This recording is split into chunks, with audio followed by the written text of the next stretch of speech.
I am listening to the theme song, the new theme song that Jungle Boy now has for himself in AEW.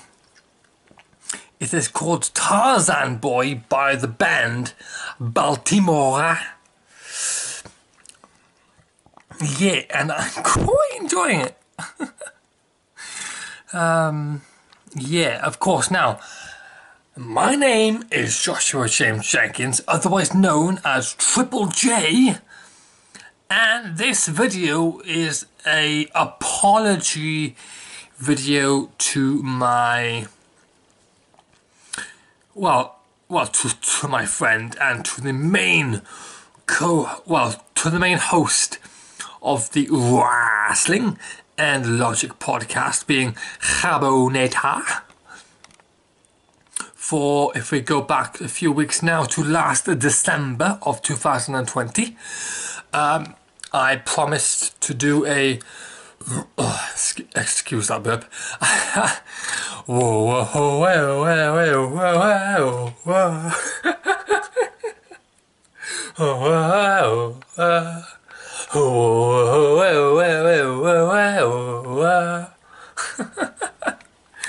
oh, what a good song. This is a really good song. It really is. Right, okay, so last month in December of last year, being 2020, I promised to do a solo review of the TLC pay-per-view, in which I did not do. Now, I promised to do it because I assumed Kgabo would be away for a few days, if not a full week, on holiday with his family, so he wouldn't be available to do the podcast during that, Christmas and New Year's time period. So I opted to do a review on my own to keep the podcast going, and that didn't happen because there was a communication error along the way between me and Kgabo, which led to it just not being done. So what I'm going to do now, as a late apology, but better late than never, is to do the review of that pay-per-view, of that TLC pay-per-view on my own right now, as I promised. I said I'll do about, 3 or so weeks ago now. But as I've said, better late than never, eh? Oh, whoa, whoa, oh, oh, whoa. Wow.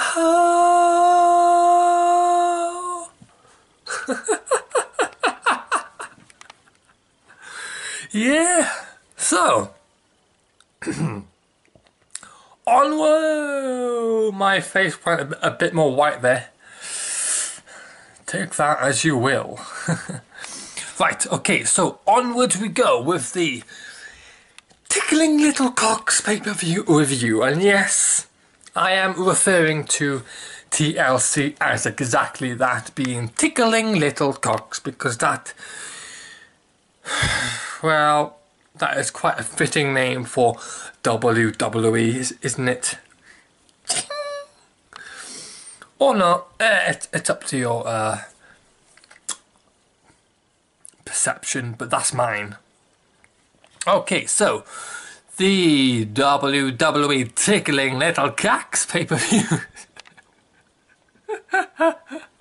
started off with a video package highlighting the build-up towards the pay-per-view. Now, of course, a few weeks before that, on Raw and SmackDown, they were, of course, building up the matches towards this pay-per-view, in which this video package highlights here. So yeah, that is how the pay-per-view began, is with this video package highlighting the build-up towards this pay-per-view. Yeah. Okay, now we get to something that really pisses me off, is that they began this pay-per-view with the main event. Yeah. Yeah, they did, and you've heard me correctly there. I did not say that wrong. They began the pay-per-view with the main event match. What? But yeah, that is what happened, because the opening match was actually the main event match. But the main event match wasn't the main event match because it was the opening match.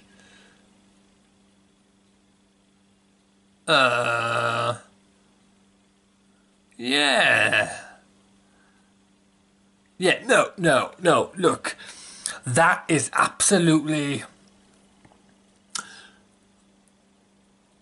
bullshit booking. You do not put the main event as the opening match of the pay-per-view. Why do that? I just don't understand. What is the point of putting the main event as the first match on the show?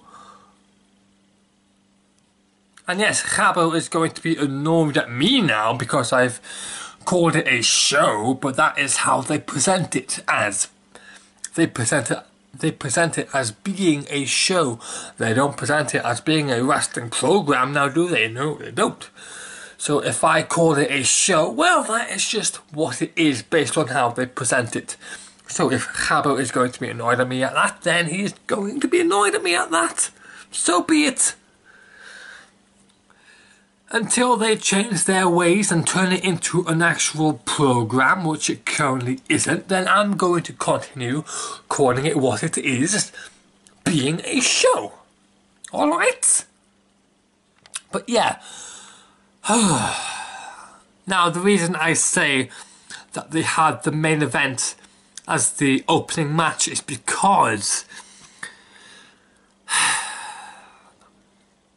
of the WWE Championship, which should always be in the main event, excluding special occasions such as the Royal Rumble, for example. But outside of the Royal Rumble match itself, the WWE Championship match really should be the actual last match happening on the show, on the pay-per-view. But is that the way that it's going about here? No, because the WWE Championship match, which is the main championship of the entire company, is the match that is opening this pay-per-view off. What a way to tickle a little cock, eh?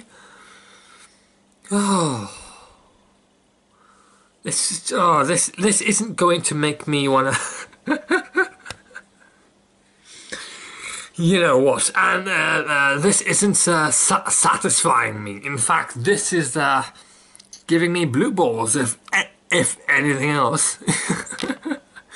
Okay, so yeah, Drew McIntyre defeated AJ Styles in a TLC match to win and retain the WWE Championship. But Drew did not only retain against AJ Styles, because in the final few minutes of this match, The Miz, alongside John Morrison, came down with the Money in the Bank briefcase, and well, The Miz, well, technically, John Morrison cashed in for The Miz, and The Miz was now a participant, a legal participant, in a way, in this match. So it turned out to be a one-on-one TLC match to a triple threat TLC match, but Nevertheless, Drew McIntyre still pulled out the win. And Drew McIntyre is still the WWE Champion. Yeah. Now, the thing about this match, right, is when they were doing the entrances, right, AJ Styles, accompanied by Omos, came out first, right? And then just before Drew McIntyre, the WWE Champion himself, would make his entrance, right, they then played a pre-match video package highlighting the build-up of that match. Why didn't they show that video package before AJ even made his entrance?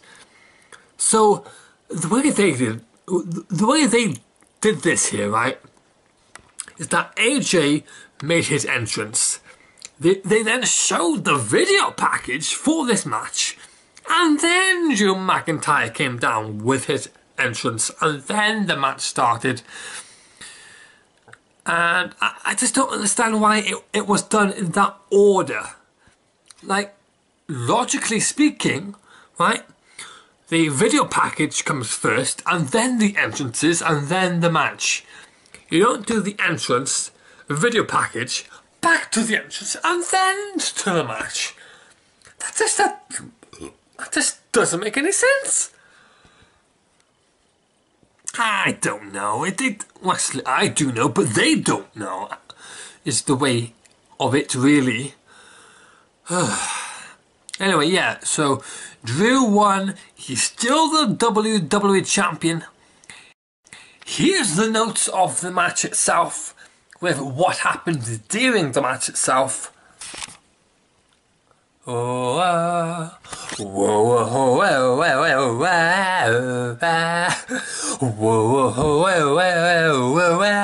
whoa.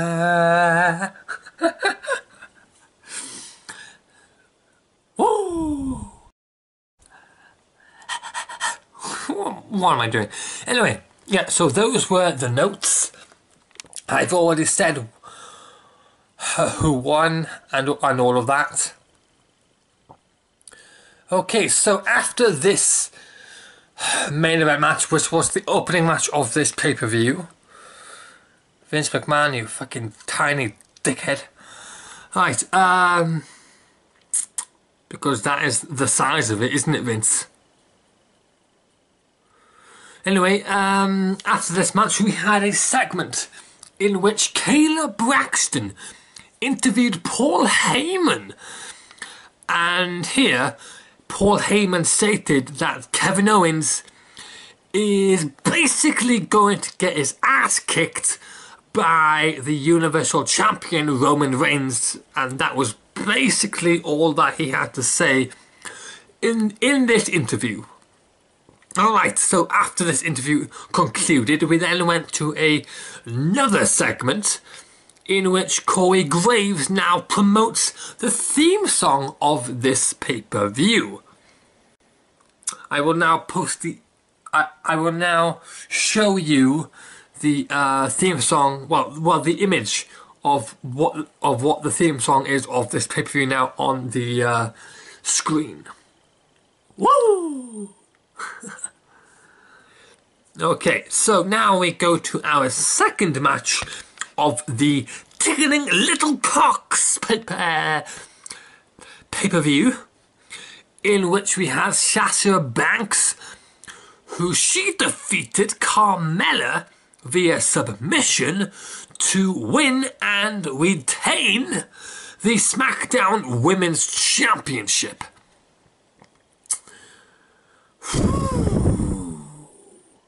So yeah, here they did it in the correct order. They played the pre-match video package highlighting the build-up of this match, which was mostly Carmella smashing a champagne bottle across Sasha's back. And that was basically the gist of what we saw for the build-up of this match. Right, so they did it in the correct order. They played the video package and then they did the entrances. Yeah. Now, the Carmella, the challenger, came out first, which was correct. And she was accompanied by, if I can say his name right, Sommelier Reginald. I attempted to pronounce his name correctly. I attempted, so there we go, okay? Sommelier Reginald. And then, of course, the champion, of course, being the SmackDown Women's Champion, Sasha Banks, came out secondly. And that is the correct order of the entrances. I am happy with that. Okay, now, here is the match notes of this match, showing you exactly what happened during this match. I don't really need to say what happened, you can just read it for yourself. Of course, we all know who won this, being Sasha Banks, so let's move on now to what happened next. In the next segment, one half of the Clicks, being Billie Kay, gave her resume, or as we call it here in the UK, a CV, to Asuka. And Asuka saw it, and then she basically denied it, and she denied Billie Kay the opportunity to have Billie Kay be her tag partner for the pay-per-view. So Billie Kay left, and that was that. Waste of time, in my opinion. Yeah. Okay, so now we go on to our third match of this pay-per-view, in which we had Kofi Kingston and Xavier Woods defending the Raw Tag Team Championship against Shelton Benjamin and Cedric Alexander, who are a part of the Hurt Business. And basically what happened here was Shelton Benjamin and Cedric Alexander won and became the new Raw Tag Team Champions by defeating Kofi Kingston and Xavier Woods by pinfall. Yes. The challengers being Cedric and Shelton came out first, and then the champions being Xavier and Kofi came out second.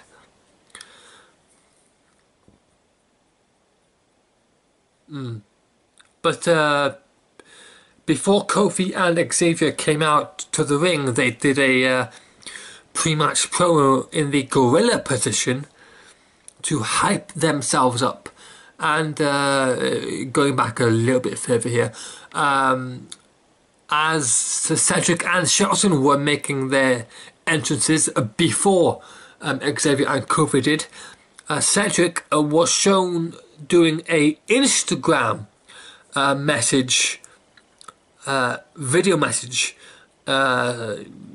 saying something about the match. I don't know.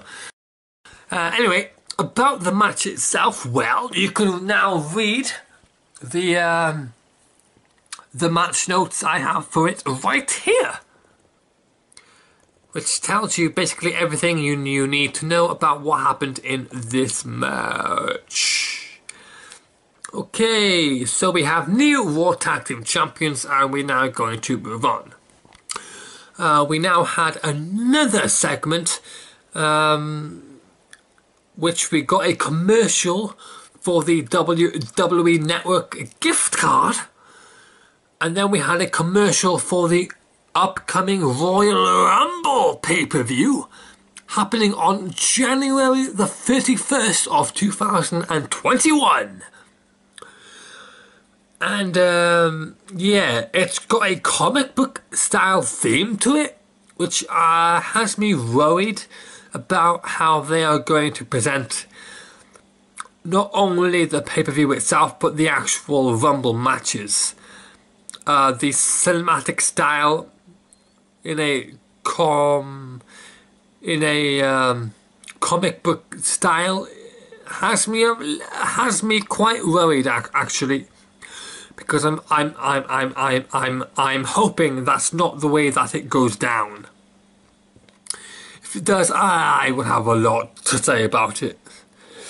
But that is then. Okay, so after the Rumble commercial, we had another segment in which the commentary team were promoting the return of the Slammy Awards.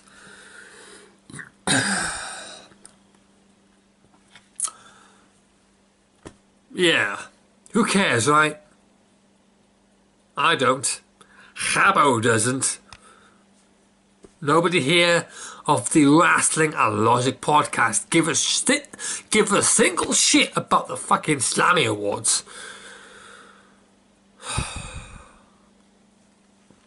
Vince McMahon should get a Slammy Award for having the smallest cock in the entire wrestling business.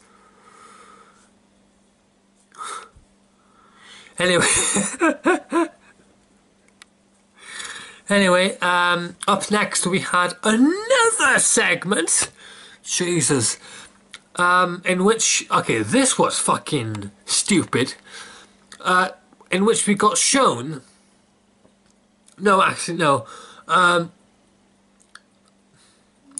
shown basically Sami Zayn having a rant. Well, actually, no. We didn't really get shown this, but we got shown a picture of Sami Zayn, I think, and we heard the audio of him ranting like a child imitating Tom Cruise's rant. Fuck this company, seriously. Tom Cruise, right, if you don't know, or if you're not aware about what happened here, a few weeks ago, he let out a rant to the members of the Mission Impossible film crew about the COVID-19 safety protocols and all of that, right?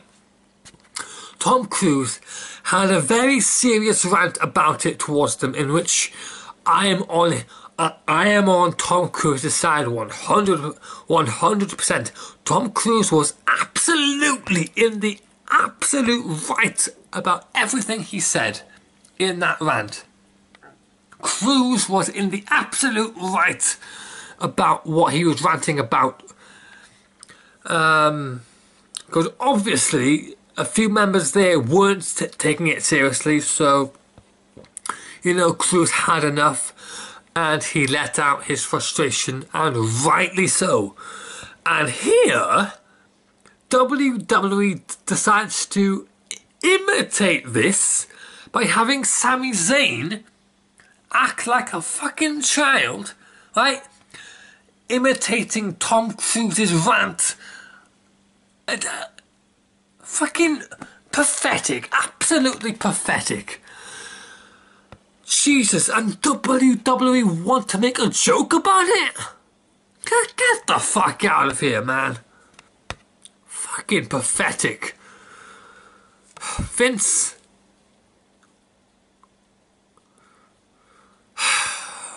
You fucking asshole. Okay, so we now move on to the fourth match of this pay-per-view. Of course, the Tickling Little Cocks pay-per-view.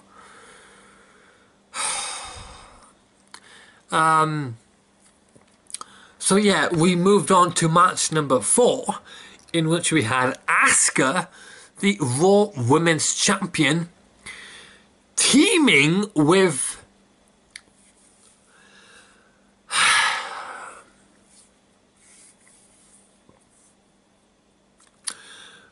Yeah, she teamed up with Charlotte Flair, and together they defeated Shayna Baszler and Nia Jax to become the new WWE Women's Tag Team Champions.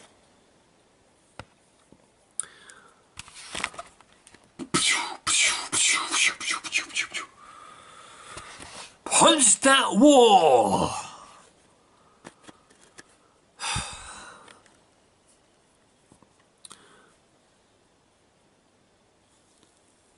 Anyway, before this match started, we got shown a video package highlighting the build-up to this match,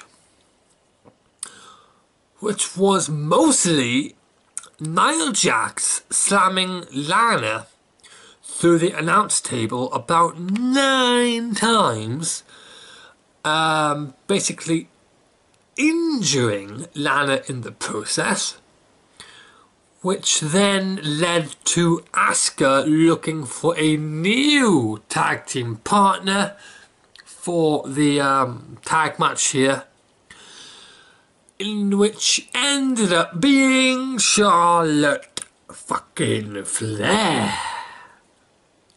Whoa. Now,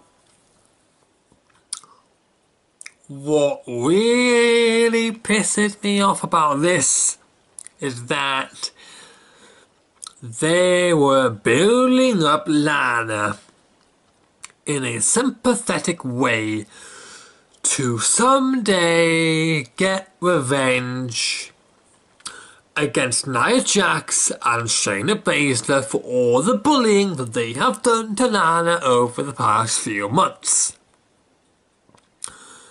And yet, Lana gets removed from this match and she gets replaced by the returning Charlotte Flair. Now, Charlotte Flair comes back and the first thing she does is be placed into a championship match and she wins. Are you fucking kidding me? That is ridiculous. But they had to win. They had to.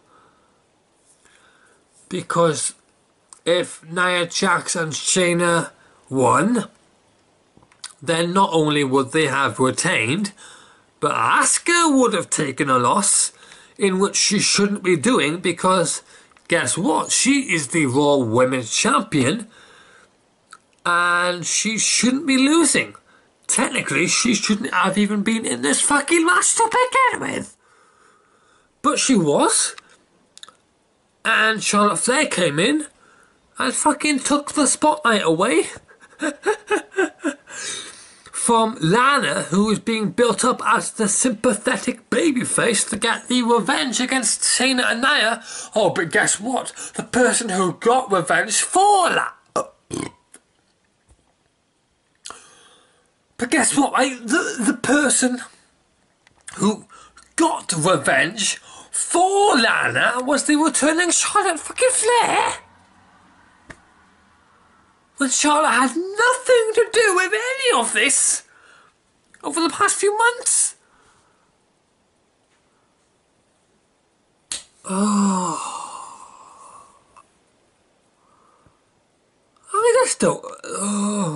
just don't understand this bullshit.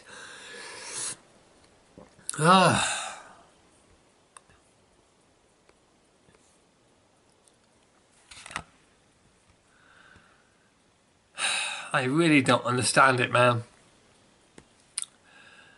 Okay, so, oh, by the way, Nia Jax and Shayna, right, they've been a team now for a few months, right? They still come out separately to their individual theme songs. Now, if you're a team, especially now for a few months, and being the tag team champions of all things, why don't you act like an actual tag team coming out together with a tag team theme song? Why still continue coming out separately as if you're not even an actual team? You are the WWE Women's Tag Team Champions, and you're not even acting like you're an even, and you're not even acting like you're an even. Take three, and you're not even acting like you're even a tag team. Come on. And also, like, what also pissed me off, not only did Charlotte Flair come back to instantly be inserted into a championship match, but they did the order of the entrances wrong. They had the champions come out first, then have the challengers come out second. No.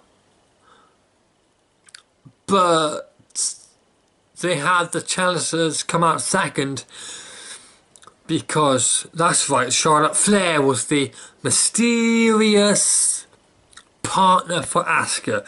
So this is telling me that Charlotte Flair is more important than the tag team champions themselves. Now, don't get me wrong. I don't like Shayna and Nia being a team, let alone being the fucking women's tag team champions, but to have Charlotte have the main event entrances out of them all, no. Like, just no. Come on now. Bullshit. Anyway, here's the match notes about what happened during this match. Asuka and Charlotte got the victory via pinfall, and they became the new women's tag team champions.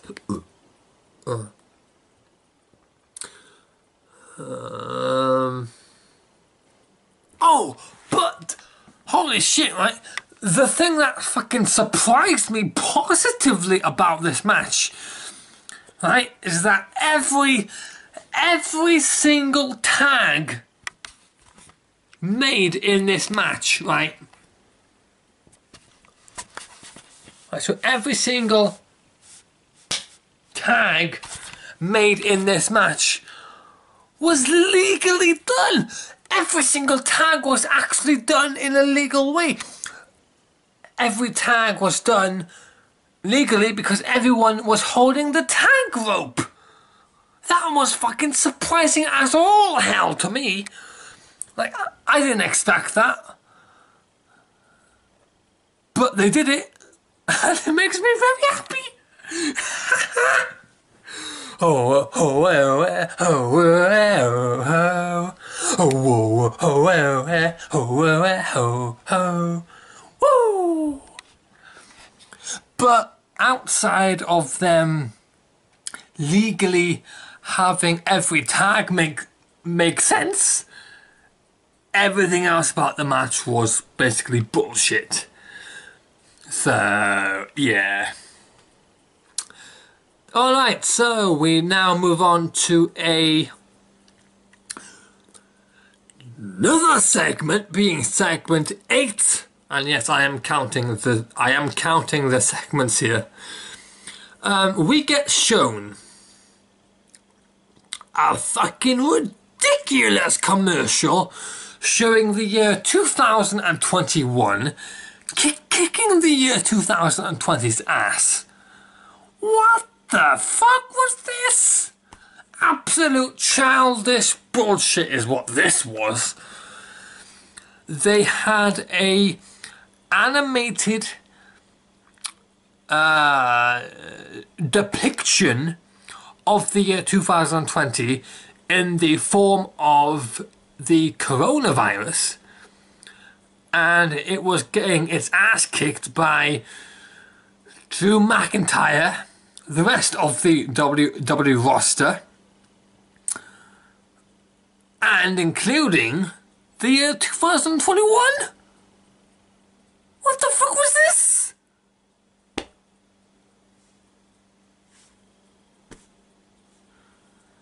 Anyway, we now move on to segment number 9, in which now we now get shown Sami Zayn, who is the Intercontinental Champion, shouting at Big E for leaking the audio file of him having his Tom Cruise rant. Now, I'll just quickly say this about this again here, even though I mentioned this quite a lot earlier. I'll never understand why this company feels the need to make a mockery out of this. Why do they need to make a mockery of the rant that Tom Cruise made a few weeks ago? I just don't understand the reason why they did this. But they did do this.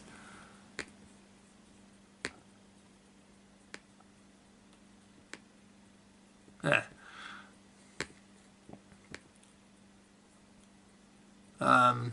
Yeah. Yeah. I was just quickly looking, and Kgabo has just ended his gaming live stream on his personal channel. So go check it out when you can. The link for it will be posted in the description box of this video. Okay, so so Sami Zayn was arguing with Big E about his Tom Cruise rant, and then all of a sudden, R-Truth, who is the 24/7 champion, makes a joke about the lips not touching when saying the word touch, and the lips touching when saying the word separate. Now, even though that is factually true, I don't understand why he came into the scene just to make that pointless joke. Big E now gets frustrated at Sami and tells him to keep playing this mind game and that they'll soon meet in the ring, in which actually happened a few weeks later on the Christmas Day episode of SmackDown, in which Big E defeated Sami Zayn in a lumberjack match, I think, to become the new Intercontinental Champion.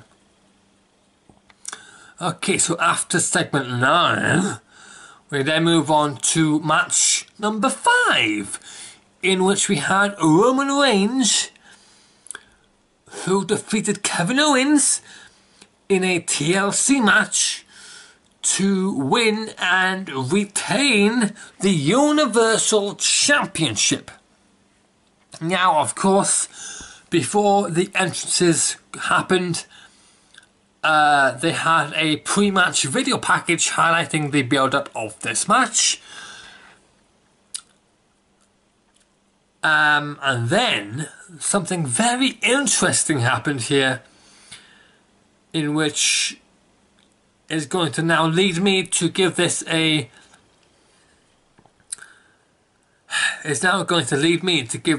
pass, in which 99% of the time I don't give this.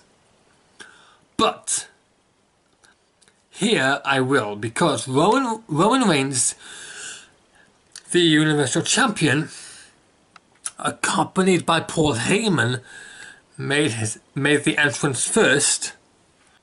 But yeah, I'm giving this a pass because immediately after Roman Reigns basically entered the ring, that's when Kevin Owens, the challenger, basically rushed into the ring and immediately attacked Roman Reigns.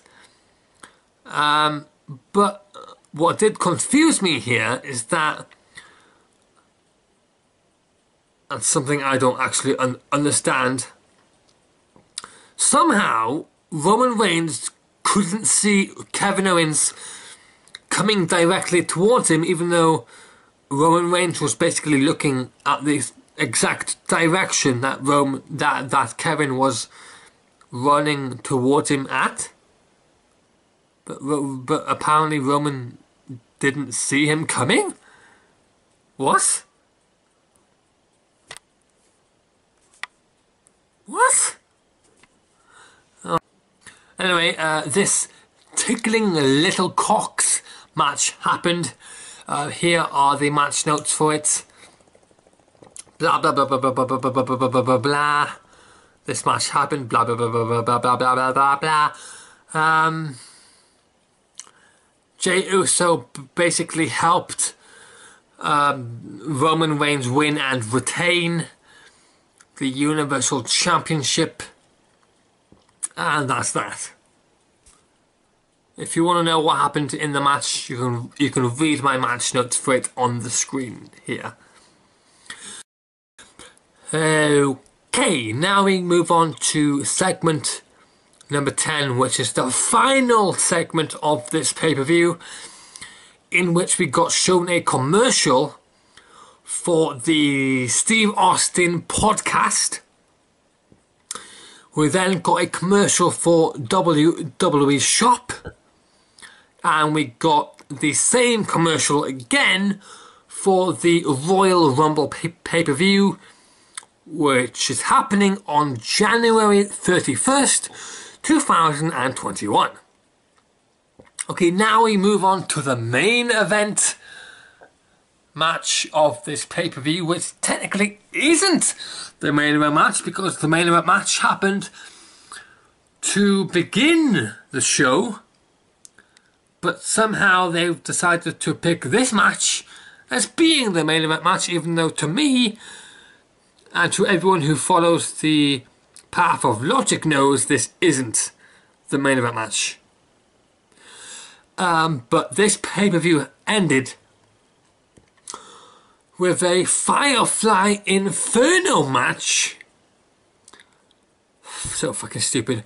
With Randy Orton defeating The Fiend by blazing The Fiend on fire.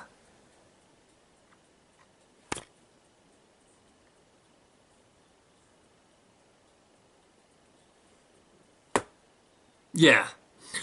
Basically, before the entrances happened, they had the pre-match video package highlighting the build-up of this match. Randy Orton came out first, The Fiend came out second. They did the match. Here are the match notes for it. The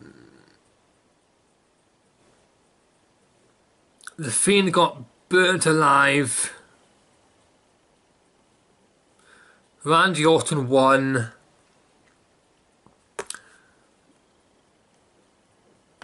And the pay-per-view fades to black. Yeah, way to go, Vince. Way to go, Vince McMahon. What?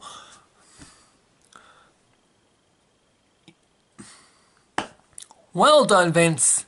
Well done, you've tickled your little cock again, and you're now laughing at us because you find this amusing, don't you? You find this to be hilarious. You're tickling your little cock in amusement. Of course you are, you absolute piece of shit.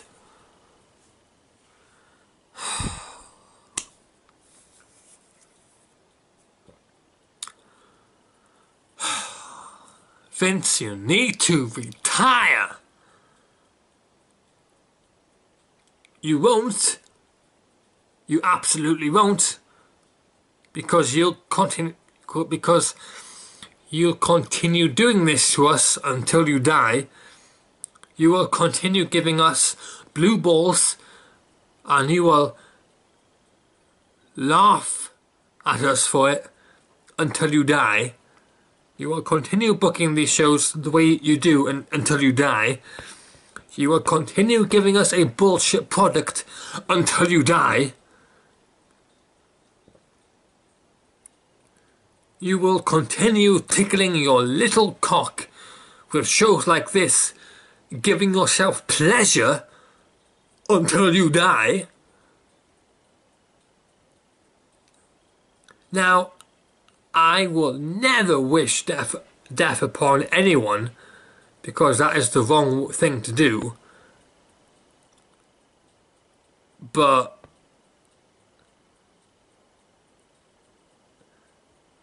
Vince,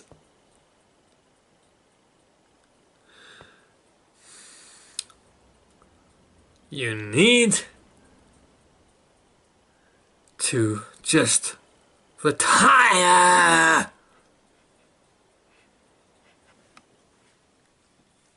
You won't. We will continue to suffer. Your product will continue to suffer. Your company will continue to suffer. Your roster will continue to suffer. But your dick will get even more pleasure as time goes on. Your tiny little dick will get a lot of pleasure because we are suffering. The more the audience suffers, the more pleasure your tiny little cock gets. Fuck you. And go suck my shit. This has been my review of the Tickling Little Cocks pay-per-view, and this was mostly bullshit, and yeah, better late than never. I apologise for not doing this review like 3 or so weeks ago when I said I was originally going to do it, but yeah, things happened. I didn't do it then, but here we are now with me doing it now, so better late than never. So until next time, I have been Joshua Jenkins, otherwise known as Triple J, and this has been today's and